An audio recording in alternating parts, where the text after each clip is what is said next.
A humanidade se tornou um grande enxame de moscas sentimentaloides.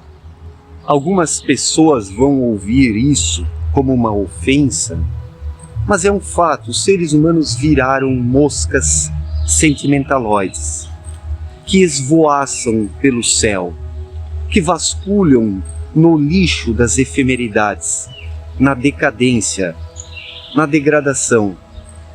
Os seres humanos têm um potencial espiritual, um potencial artístico, um potencial cultural gigantesco. Mas o que resultou de todas essas potencialidades? A decadência, a degradação, o retrocesso.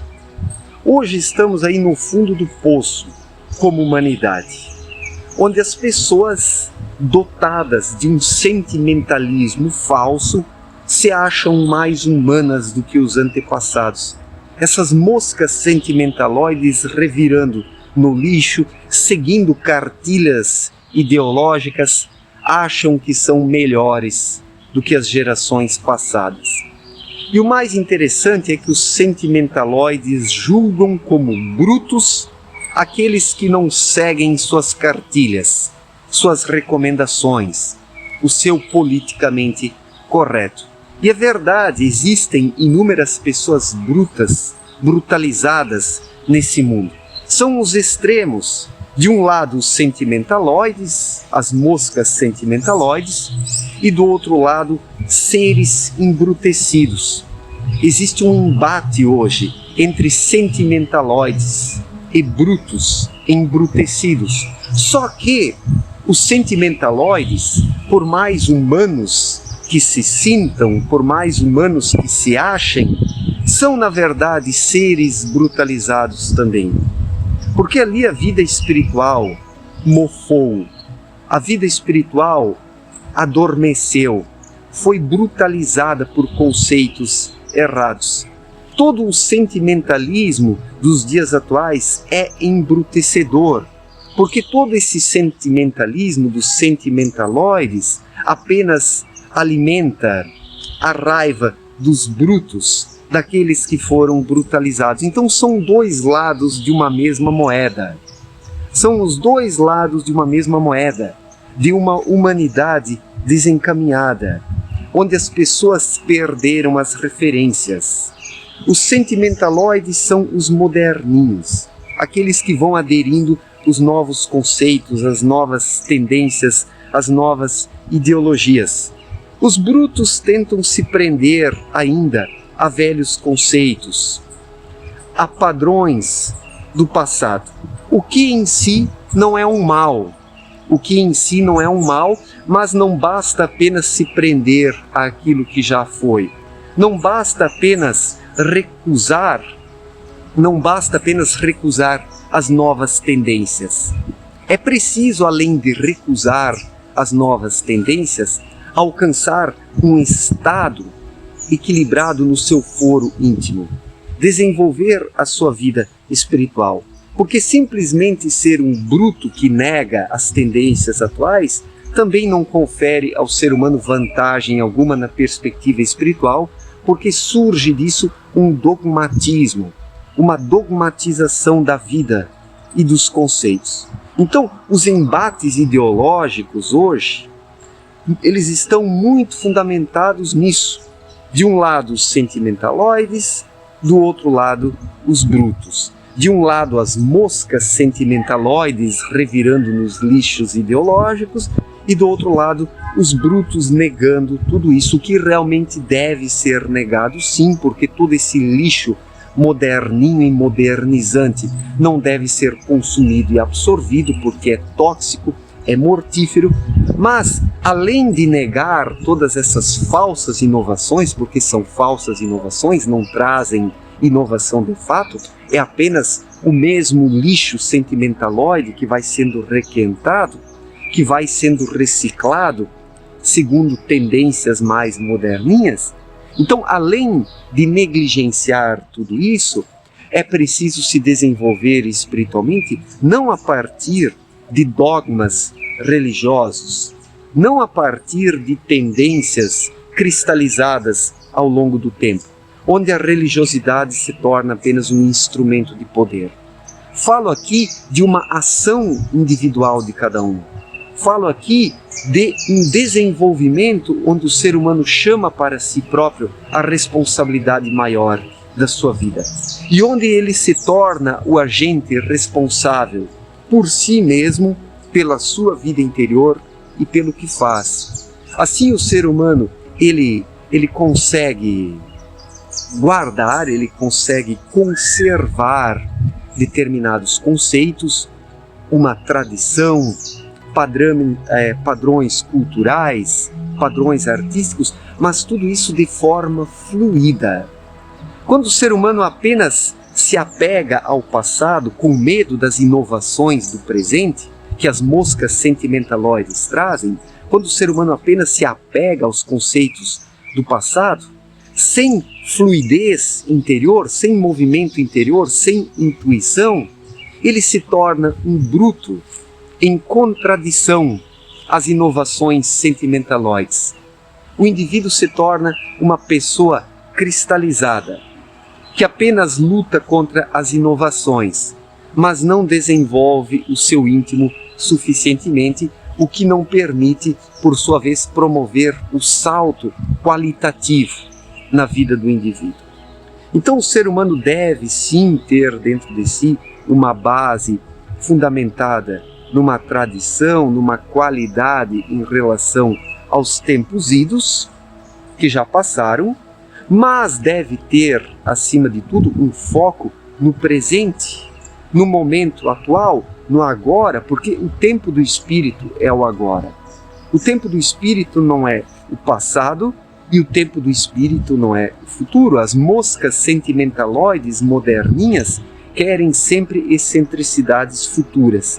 Trabalham para que o futuro seja já transplantado para o presente antes que se chegue a ele. E nisso se cai nos modismos, nas extravagâncias, nas ideologias transviadoras e transviantes que destroem o caráter da humanidade. Então esse caminho não deve ser adotado, e nem o caminho da cristalização, do enrijecimento, daquele que se prende de forma cega a tendências do passado com medo das inovações degradantes que estão vindo. O ser humano deve ter uma autonomia frente a tudo, uma autonomia frente aos sentimentalismos das moscas humanas e uma autonomia também em relação aos dogmas passados, a tradição.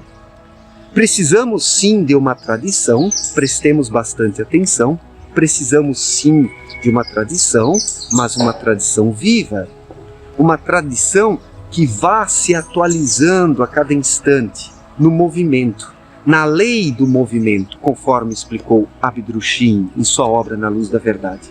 Com medo das inovações que estão surgindo aí, das moscas sentimentaloides, não adianta se agarrar ao passado, nas velhas tendências e tradições. Precisamos sim conservar, guardar aquilo que é útil, mas seguir adiante, renovando, estabelecendo ligações com as energias espirituais para que possamos dispor da consciência necessária, da visão necessária, da percepção necessária para fazermos a coisa certa no tempo presente. É preciso promover constantemente a vigília e a oração dentro de si. E quem está alerta espiritualmente, quem está vigilante, ele consegue filtrar as coisas, ele consegue peneirar. Precisamos desenvolver uma peneira interior que permita discernir os erros, tanto das moscas sentimentaloides, quanto das tradições que podem brutalizar o ser humano, o mantendo preso, amarrado a velhos dogmas, porque os dias atuais exigem mais do que as inovações sentimentaloides e mais do que as tradições enrijecedoras e enrijecidas. Precisamos de um salto qualitativo. E esse salto qualitativo somente poderá ser efetuado pelo espírito onde ele estiver desperto dentro do ser humano. Onde o ser humano dispor de uma flexibilidade energética, emocional, vibracional. Uma sintonização que confira ao ser humano o movimento para que ele possa se mover em meio às extravagâncias ou em meio aos dogmas brutalizados neste mundo terreno. Nenhum desses dois lados confere ao indivíduo o equilíbrio, a harmonia. O equilíbrio e a harmonia só podem ser alcançados, o equilíbrio, a harmonia, somente podem ser alcançados onde o ser humano dispõe de um critério interior, de um espírito vivo, ativo e atuante, para peneirar as coisas, para pegar aquilo que é bom, mas não enrijecer isso, não manter isso uma pedra morta, mas sim algo vivo em movimento constante. Assim o ser humano vai para além das moscas sentimentaloides, com suas extravagâncias emocionais degradadas, e também além dos conceitos embrutecidos, dos conceitos condensados, enrijecidos, que também não fornecem saída. Por isso a sociedade hoje está numa briga, num conflito, a humanidade como um todo. De um lado as moscas sentimentaloides e do outro lado os brutos. Só que as moscas sentimentaloides são também seres embrutecidos espiritualmente. O espírito está embrutecido lá. Por mais sentimentaloides que sejam essas pessoas, é um falso sentimentalismo, é um sentimentalismo politicamente correto, um sentimentalismo fraco, onde o ser humano vira simplesmente adepto de uma ideologia feminista, uma ideologia gaysista, uma ideologia vegana, uma ideologia disso, daquilo ou daquele outro. E do outro lado, no embrutecimento conceitual, estão os fanáticos religiosos, querendo combater todas essas extravagâncias com seus cultos religiosos que patinam sem sair do lugar. A sociedade hoje está perdida em meio a esses dois extremos. E nesses dois extremos falta vida, autonomia, liberdade, independência, movimento, fluidez. Movimento e fluidez somente podem existir onde o ser humano desperta o seu espírito e ele próprio se torna o direcionador do seu caminho, receptando a luz dentro de si, preparando o solo, o território para a luz dentro de si. Onde o ser humano prepara o território para a luz, a sua consciência interior se torna um espelho da vontade de Deus. A vontade de Deus precisa refletir na consciência do ser humano. Se o ser humano faz isso, ele se torna equilibrado, fluido, ele vibra e consegue transitar em meio aos extremos. Transita em meio às moscas sentimentaloides e os conceitos brutalizados e brutalizantes que despontam como uma solução para os sentimentalismos e os sentimentaloides, mas é apenas um enrijecimento. O momento atual exige mais. A superação dos velhos dogmas embrutecidos, mas acima de tudo, a superação das falsas ideologias, extravagâncias e mentiras das moscas sentimentaloides que estão aí espalhando o seu lixo pela sociedade, tornando tudo fétido, extravagante, decadente e degradante. Então é preciso ir além desses extremos. É preciso ser o que se é, uma criatura desperta, onde em sua consciência interior reflete a vontade de Deus. Assim o ser humano precisa viver, porque somente assim ele consegue ir pelo caminho do meio sem se perder nestes extremos. Certo, gente? Muito obrigado pela atenção, um forte abraço para todos e até a próxima. Valeu!